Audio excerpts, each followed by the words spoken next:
오늘 말씀의 주제는요, 반복되는 실수 속에서도 무너지지 마십시오라고 하는 주제로 정했습니다. 우리 주변의 사람들을 보면요, 다양한 성품과 성향, 그 다음에 성격, 여러 가지 유형들이 있는 것을 보게 되지요. 사람들 앞에 예를 들어서 나서기 좀 어려워하는 사람들도 있는 반면에, 어떤 사람들은 또 적극적으로 나서고 적극적으로 또 사역에 임하시는 사람들도 보게 됩니다. 그리고 또 어떤 사람들은 묵묵히 뒤에서 그냥 조용히 있으시면서 사람들이 앞서 행하면 앞장서 주면 그 뒤를 묵묵히 따라가는 자들도 있다라고 합니다.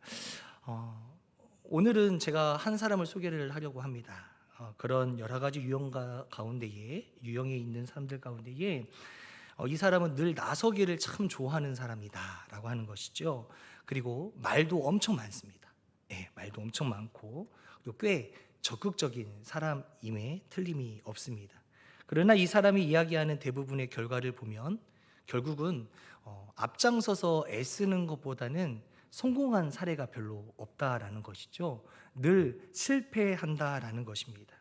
이런 사람들을 가리켜서 사람들은 이렇게 이야기해요. 그렇게 앞장서지만 결국은 적극적이지만 실패하는 사람들을 향하여 세상의 모든 사람들은 야, 나대지 좀 마. 야, 작작 좀 해. 내가 너 그럴 줄 알았어. 그리고 좀 중간만 좀 해라. 중간만 해. 그리고 또 앞에서 그렇게 난리를 피우더니 내가 잘 됐다 싶다 라고 그렇게 말을 듣게 된다라는 것이지요. 열심히는 살고 있지만 결과가 좋지 못한 사람, 또 그랬던 사람, 그 사람이 바로 베드로라고 하는 인물입니다. 베드로는 시몬이라고 불리우는 예수님의 12 제자 중에 한 사람입니다. 이 사람은 여러분 잘 아시는 것과 같이 뭐 하는 사람이었습니까? 어부였습니다. 결혼도 했고요. 또 자기가 지키고 또 감당하고 책임져야 될 가정도 있습니다. 어느 날 예수님이 자신의 장모의 그 열병이 났었는데 그 장모의 열병을 고쳐준 분이 계십니다. 누구죠? 예수님이세요. 그리고 그뿐만 아니라 이 시몬에게 예수님께서는 그 시몬이 몰고 있는 주인으로 있는 그 배에 오르셔서 그 배 위 선상 위에서 또 예수님이 설교도 하셔요. 이 모습만 보면 베드로를 예수님이 제자로 삼기 이전의 모습에서 벌써 이미 예수님께서는 이 베드로를 향하여 놀라운 계획과 또 그런 목표를 가지시고 이 베드로에게 다가오셨음을 보게 됩니다. 여러분들, 이 예수 그리스도께서 제자로 양육하기 위하여 이 베드로를 찾아오기 전에 장모를 먼저 거쳐간 거예요. 장모를 통해서 장모의 열병이 나음으로 말미암아 그 여인이 예수님의 더욱더 의지하고 믿게 되었고, 나음으로 인하여서 그 가족들 또한 깜짝 놀라게 되는 것이죠. 그 사위가 누구다고요? 베드로라고 하는 인물이었다라는 것이죠. 어쩌면 장모님의 열병이 나음으로 인하여 이미 예수님에 대해서 알고 있던 그가 자연스럽게 예수님이 자신의 배에 오르셔서 선상 위에서 설교를 하실 때의 모습 때에도 받아들이고 허락하고 수용할 수밖에 없었던 것은 바로 이미 예수님이 그에게 한 발을 내디디셨기 때문에 그래서 가능했었다라고 생각이 든다라는 거예요. 예수님은 이것처럼 우리에게도 한 발짝씩 한 발짝씩 다가오시는 줄 믿으시기를 바랍니다. 네.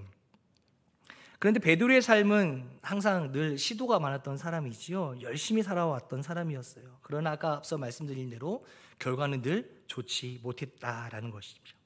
특별히 베드로의 삶에 예수님이 다가오셨을 때에도 어쩌면 평소 때에는 자신의 능력과 자신의 경험으로 고기를 충분히 많이 잡을 수 있었던 상태였는데, 희한하게 예수님이 오신 그때에는 무엇 때문인지는 잘 모르겠으나 고기들이 잘 잡히지 않았다라는 거예요.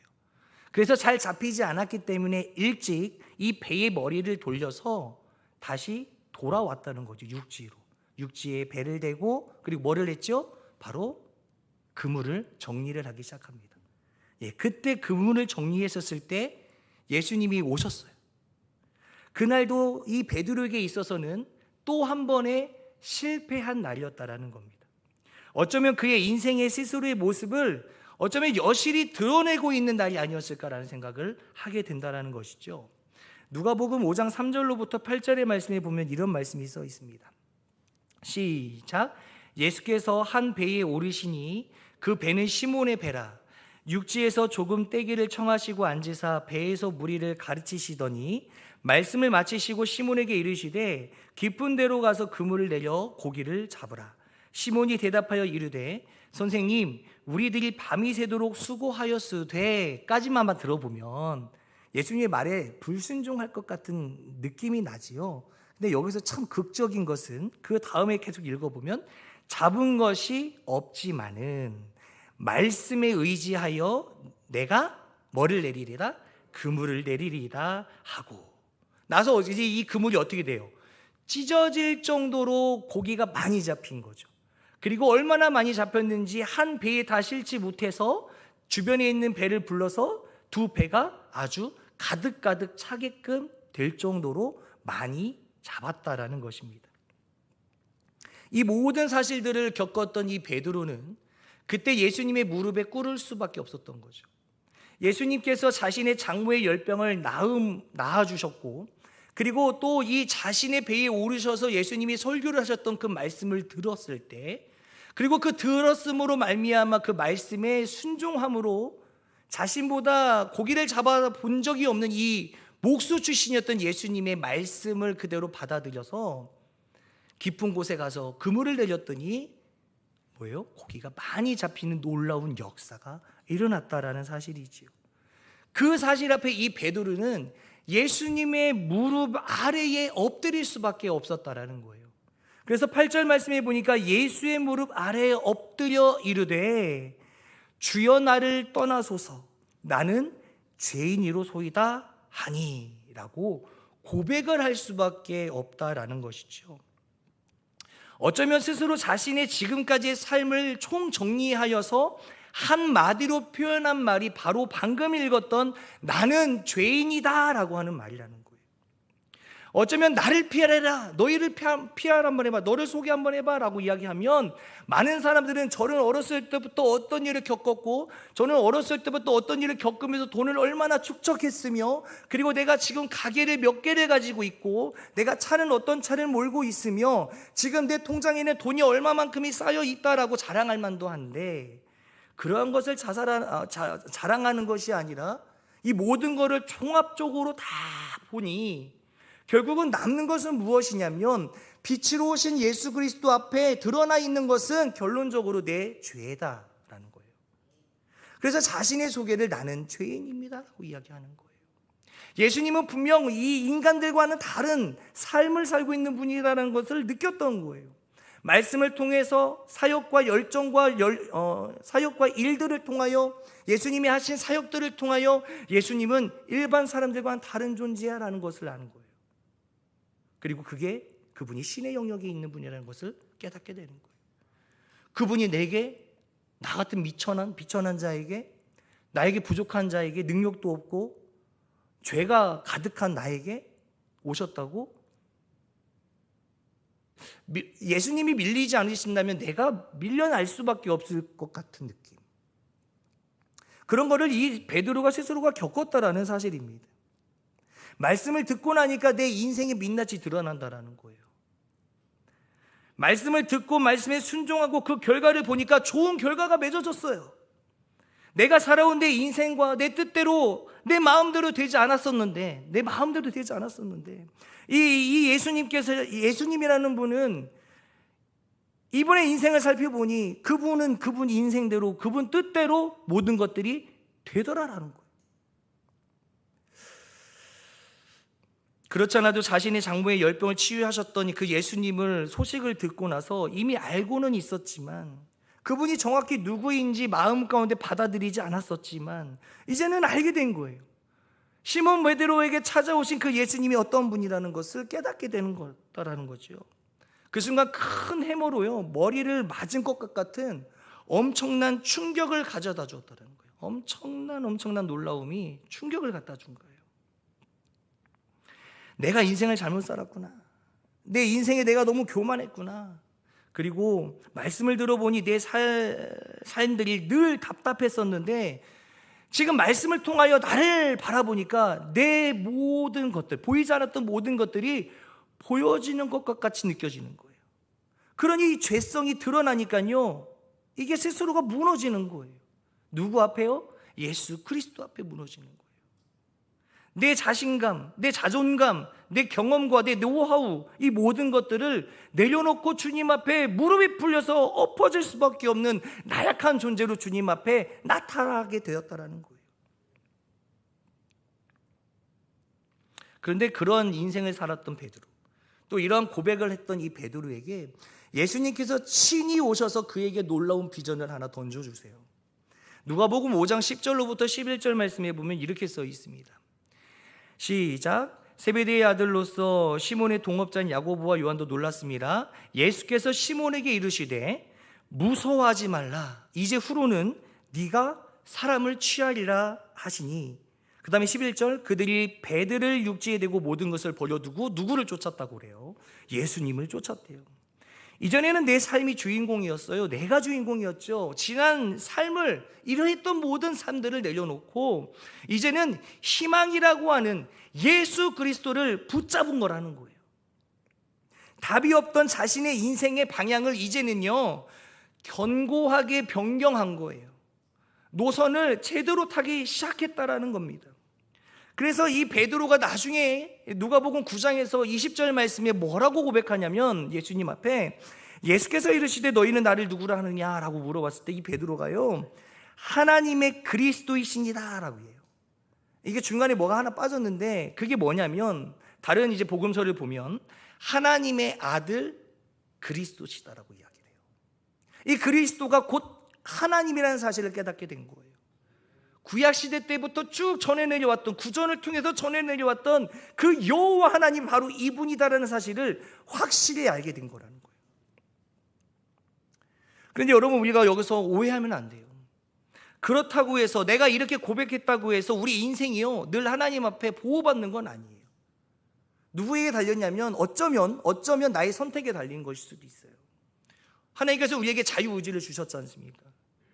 내가 너희에게 이러한 환경을 조성할 터이니 너희가 여기 안에서 내 말씀을 토대로 이 모든 삶을 살아나갈 수 있는 비법과 그 지혜를 여기서 통해서 알게 깨달아라 했는데, 그 선택을 누가 하냐면 우리가 한다라는 거예요. 하나님을 알지 못하는 자는 이 말씀, 이 비밀의 말씀을 이해하지 못하고 결국은 지혜를 얻지 못하게 되는 거죠. 그러면 결국 어떻게 됩니까? 망하는 거예요. 하나님이 만들어 놓은 이 세상을 살아가지 못한다라는 거예요. 그러나 말씀을 이해하고 순종함으로 받아들인다면, 믿음으로 나아간다면 내가 너를 통하여 이 세상을 살아가는 비법과 비밀을 너에게 알려주겠다라는 거예요. 그것이 자유의지죠. 마찬가지로 이 베드로의 삶도요, 예수님을 만났을 때 평탄할 줄 알았어요. 그런데 평탄하지 못했다라는 겁니다. 누가복음 9장 28절과 31절과 32절 말씀에 보면 이렇게 써 있습니다. 28절, 이 말씀을 하신 후 8일쯤 되어 예수께서 베드로와 요한과 야고보를 데리고 기도하시러 산에 올라갔대요. 자, 보세요. 12제자 중에서 베드로와 요한과 야고보 3명을 데리고 갑니다. 여러분, 12명 중에서 3명을 뽑은 이유가 뭘까요? 그래도 그나마 내 오른팔과 왼팔 같은 존재라는 것 아니겠습니까? 그들을 데리고 기도하러 산에 데리고 갑니다. 31절 말씀에 보면 영광 중에 나타나서 장차 예수께서 예루살렘에서 별세하실 것을 말할세. 이게 뭐예요? 십자가 사건을 이야기하는 거, 예언하는 겁니다. 그런데 이 32절의 말씀을 보면 베드로의 모습을 보십시오. 베드로와 및 함께 있는 자들이 뭐 하다가? 깊이 졸다가. 여러분, 예수님과 함께 살아간다라는 것이요, 행복할 것 같죠? 늘 너무 행복하고 즐겁고 막 눈이 막 아주 그냥 초롱초롱할 것 같죠? 그러지 않다라는 거예요. 이게 하나님의 역사와 하나님의 능력이 부족해서가 아니라 우리가 하나님을 믿는 믿음이 부족했기 때문에 그렇다라는 거예요. 그러니 졸린 거예요. 근데 여기서 우리가 또 다시 한번 생각해야 될 것은 무엇이냐면 육적인 졸음과는 다른 졸음이라는 거예요. 육적인 단순한 졸음이라고 한다면 예수님께서 이 말씀을 여기에 기록하지 않으셨을 거라는 거예요. 언급조차 하지 않으셨겠죠. 그런데 지금 여기 이야기한 건 뭐예요? 육적인 졸음이 아니라는 거예요. 바로 영적인 졸음에 대해서 주님께서 우리에게 그 심각성과 중요성을, 또 그리고 그 믿음이 없을 때의 위험성을 알게 하시기 위해서 여기에다가 기록해 놓으셨다라는 사실입니다. 베드로도 영적인 졸음이 올 때가 있었다라는 겁니다. 우리도 일상생활하면서 우리도 졸리울 때 있지 않습니까? 영적으로 열심히 아침에 새벽에는 막 기도하다가 낮에 돌아가서 세상 속에서 살다가 보니까, 치열하게 경쟁하면서 살다 보니까 내가 아침에 받았던 그 은혜는 어디 가고, 내가 아침에 하나님 앞에 고백했던 그 다짐은 어디 가고, 내가 세상 사람들과 별반 다르지 않게 살아가고 있는 내 자신을 발견할 때, 그럴 때 우리가 영적으로 깊이 졸고 있는 것이 아닐까라는 생각을 하게 된다는 것입니다. 누가복음 9장 44절로부터 45절 말씀에 보면, 이 말을 너희 귀에 담아두라. 인자가 장차 사람들의 손에 넘겨지리라 하시되, 또 언급하고 계시죠. 뭡니까? 십자가 사건을 앞두고 잡혀갈 것이라는 것에 대한 예언을 하고 계시는 거예요. 이 심각성에 대한, 이 심각한 이야기를 하고 있는데 불구하고 45절의 말씀에 보니까 그들이 이 말씀을 뭐 하지 못해요? 알지 못하고, 그들로 뭐 하지 못해요? 깨닫지 못해요. 결국은 맨 마지막 절에서 뭐라고 하냐면, 그들이요 이 말씀을 묻기도 또한 두려워하고 있다라는 거지요. 자신들이 지금 인간적인 생각에 빠져가지고요, 예수님의 그 앞서 행하시는 그 일들을 바라보지 못한다라는 거예요. 세상의 어떤 사건들과 사고들이 우리를 막 정신없게 혼란스럽게 만들다 보니까요, 우리가 하나님의 일들을 바라보지 못한다라는 거예요. 결국 이런 인간들에게 남는 것은 딱 하나입니다. 바로 혈기입니다. 인간의 본성이죠. 죄성입니다. 이것만 드러나는 거예요. 그래서 그 말씀을 토대로 나오는 게 뭐냐면 요한복음 말씀이라는 거죠. 요한복음 18장 10절로부터 11절의 말씀에 보면 대제사장들과 군병들이 예수님을 데려가기 위하여 옵니다. 그리고 예수 그리스도가 누구시냐고 물어보죠. 그때의 10절과 11절 말씀에서 이렇게 이야기하는 겁니다.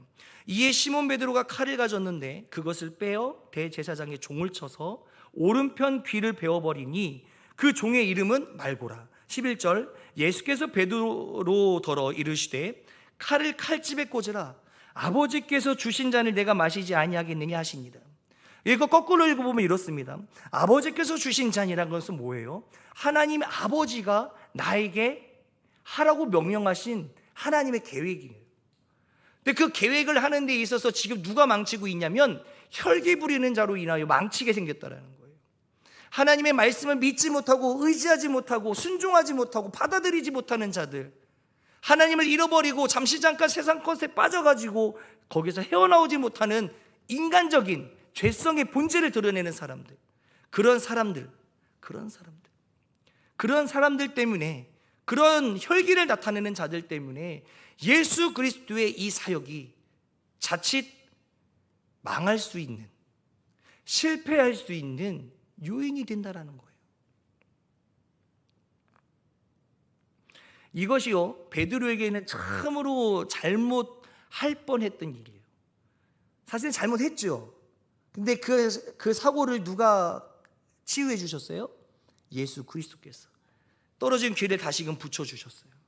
무마시킨 거죠. 누가 정리한 거예요? 예수님이 정리한 거예요. 누구로 인한 실수를?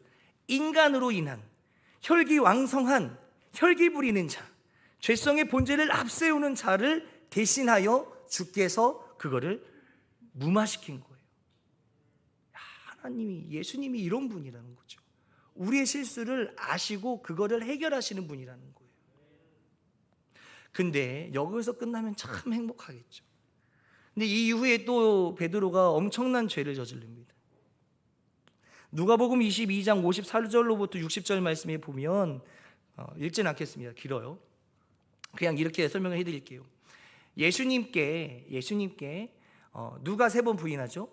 베드로예요. 베드로 3번 부인하는 거예요. 자신은 부인하지 않겠다고 했어요. 그죠? 그러나 예수님은 분명하게 말씀하신 거는 네가 닭이 울기 전에 네가 나를 3번 부인할 것이라는 것, 확실한 그 예언을 하셨다라는 거죠.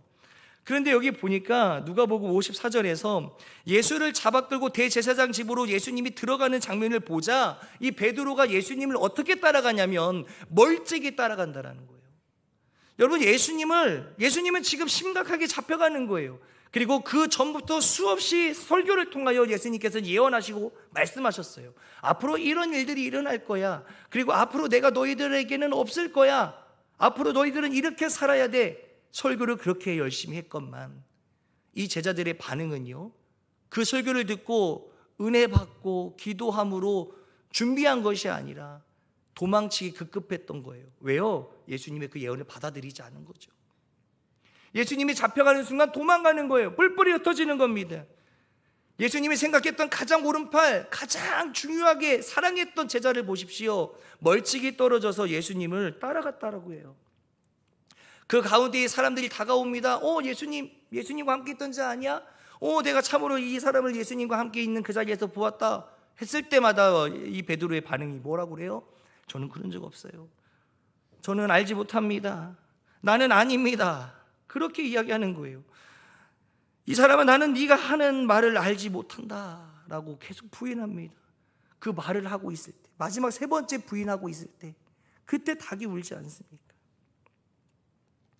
적극적이었지만 결국 스스로의 약속을 지키지 못했던 이 베드로의 인생을 보십시오.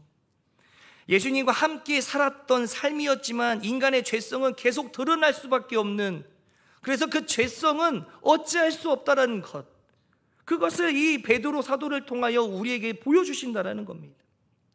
많은 사람들은 그래서 베드로를 이렇게 이야기합니다. 예수님을 배반한 사람, 예수님을 모른 채 한 사람, 예수님을 부인했던 사람, 그리고 결론적으로 그 사람은 믿음으로 실패한 인생을 살았던 사람. 그런데 제가 이 말씀을 요한복음, 마태복음, 누가복음 막 찾아보면서 종합적으로 이 베드로를 제가 표현한다면 이렇게 표현해 볼 수 있겠습니다. 이 베드로는 실패한 인생이 아니라 예수님을 따라가기 위해서 발버둥을 친 것이다. 실패했지만요, 다시 일어납니다. 실패하였지만 다시금 하나님을 향하여 내 믿음을 쌓아 올리고 있는 그 적극적인 태도를 가졌던 유일한 그 제자가 바로 이 시몬 베드로였다라는 거예요. 그로 인해서 제가 베드로를 좀 다시 보게 됐어요. 그래, 발버둥 치려고 노력했던 그 베드로의 모습을 주님께서 일찍이 아셨기 때문에 베드로가 잠깐 실수를 하더라도 그래, 예수님은 실망하지 않으셨구나. 그리고 그를 끝까지 사랑하시는 장면들을 곳곳에서 볼 수가 있어요. 몇 가지 말씀만 찾아본다면 누가복음 22장 30, 이게 아까 그 말씀이 틀리더라고요. 그래서 제가 이쪽 저쪽 요한복음 마태복음 가다 보니까 제가 읽어드릴게요. 시몬아 시몬아, 보라, 사탄이 너희를 밀 까부르듯 하려고 요구하였으나 그러나 내가 너를 위하여 내 믿음이 떨어지지 않기를 기도하였노니 너는 돌이킨 후에 네 형제를 굳게 하라. 그가 말하되 주여, 내가 주와 함께 오게도 또 죽는 데에도 가기를 각오하였나이다.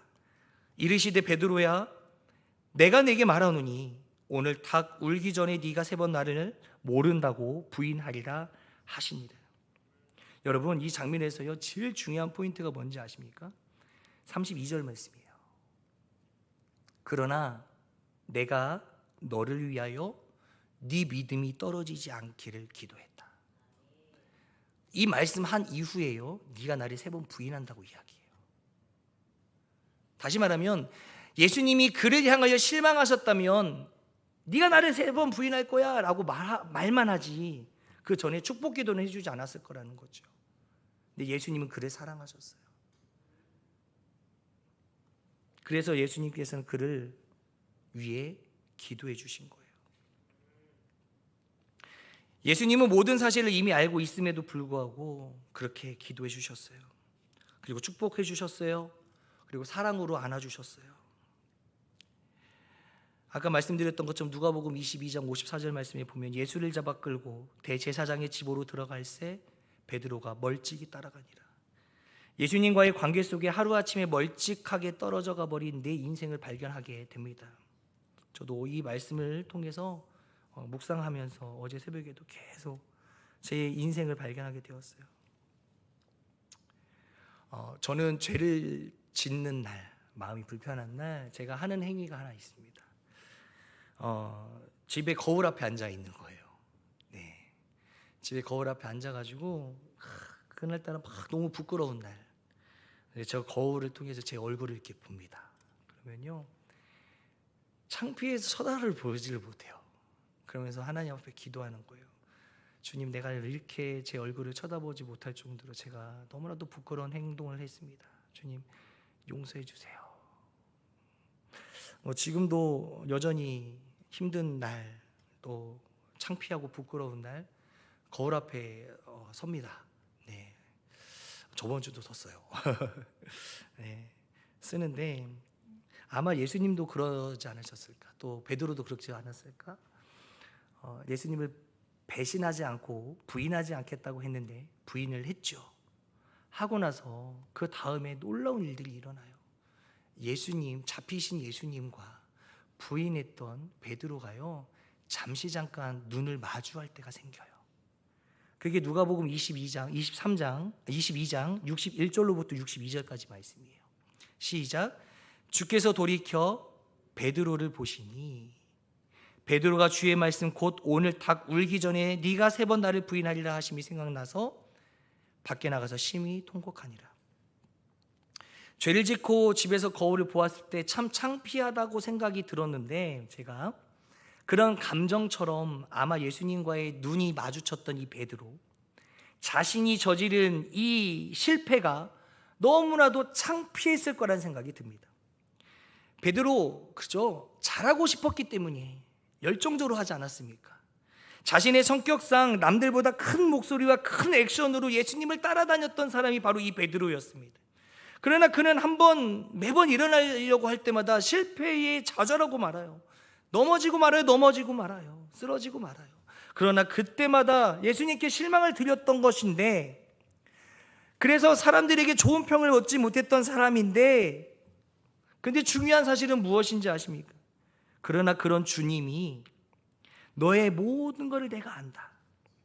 너의 그런 성격과 성품과 성향을 내가 안다. 그래서 내가 오늘도 너를 나의 제자로 삼은 것이다. 내가 너를 제자로 삼지 않으면 네가 더 나락에 떨어질까 봐, 그것이 두려워서 내가 너를 붙잡은 것이다. 이 모든 것들이 사실로 드러나고 깨달아지는 순간, 그때서야 드디어 믿음의 사람으로 변화해진다는 거예요. 진심으로 참된 주님을 만나게 된 순간이라는 것입니다. 베드로는요, 자신의 성격상이요, 지금까지 자신이 주님을 만나러 왔고, 자신이 선택했고, 자신이 결정해서 예수님을 따라다녔다라고 생각을 했을 거란 생각이 들어요.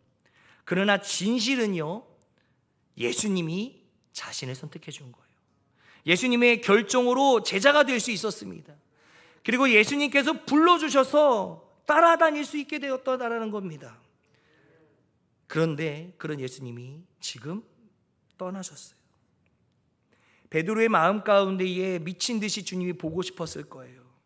왜요? 예수님과의 관계가 정리가 되지 않았거든요. 평생 이토록 예수님을 만나지 못한다면 평생토록 마음의 짐으로 가지고 살아갈 수밖에 없게 되기 때문에 예수님과의 관계가 정리가 될 필요가 있었다라는 겁니다. 그런데요, 더 이상의 기회가 없어요. 그에게. 왜요? 예수님은 이미 돌아가셨으니까요. 인간의 머릿속에 한계로는 끝이 난 겁니다. 후회가 밀려올 거예요. 평생 마음의 짐으로 짊어지게 된 것입니다. 그런데 여러분, 그때에 여인들이 들어와요. 여인들이 무슨 이야기를 하나 간담히 들어보니까 예수님의 무덤이 비어 있음을 알려준 거예요. 누구에게? 제자들에게 알려줍니다. 근데 여러분, 제자도요, 다 같은 제자처럼 보일지 모르겠지만 그러지 않아요. 이 여인들이 예수 그리스도의 그 무덤이 열려 있는 것을 말씀하고, 그 안에 예수 그리스도의 시신이 보이지 않는다라고 이야기했었을 때 이 대부분의 제자들의 반응이 무엇인지 아십니까? 누가복음 24장 11절로부터 12절 말씀에 보면 이렇게 써 있습니다. 사도들은 그들의 말이 허탄한 듯이 들려 믿지 아니하나. 그런데 12절에 보니까 베드로는 일어나 무덤에 달려가서 구부려 들여다 보니 세마포만 보이는지라. 옷만 있는 거죠, 덩그러니. 예수님이 분명 그 무덤 속에 없음을 알게 된 겁니다. 실수도 많이 하고 저지른 일들도 많았지만 결국은 예수님을 알고 싶어서 늘 예수님에게 가까이 다가가려고 노력했던 이 나약했던 베드로. 때로는 베드로처럼 하나님 앞에 약속드렸던 거 스스로 지키지 못해서 깨졌던 적도 많았을 겁니다. 그러나 거기에 머무르지 말라는 겁니다. 다시 계속 주님을 향해 시도해야 된다는 것을 오늘 말씀이 이야기하고 있는 것입니다. 깨진 약속이지만 다시 하나님 앞에 회개하면 됩니다, 여러분. 그리고 다시 주님 앞에 서면 돼요. 약속으로 서면 돼요. 예수님은 나에게 이런 분입니다. 예수님, 내가 이렇게 앞으로 살게요. 이렇게 살아가겠습니다라고 선포하며 고백하며 주님께요 외치시면 돼요. 그렇게 주님 앞에 다시 믿음을 쌓아 올리는 작업이 이 베드로와 마찬가지로 우리에게도 있어져야 된다는 사실입니다. 여러분, 베드로는 열심히 쌓았어요. 비록 중간 넘어지기도 했지만 깨지기도 했지만 또다시 주님 앞에 적극적으로 나가갔던 얼굴 철판 깔고요 그런 모습을 보게 돼요. 꼭 기호석 전도사님 같아요.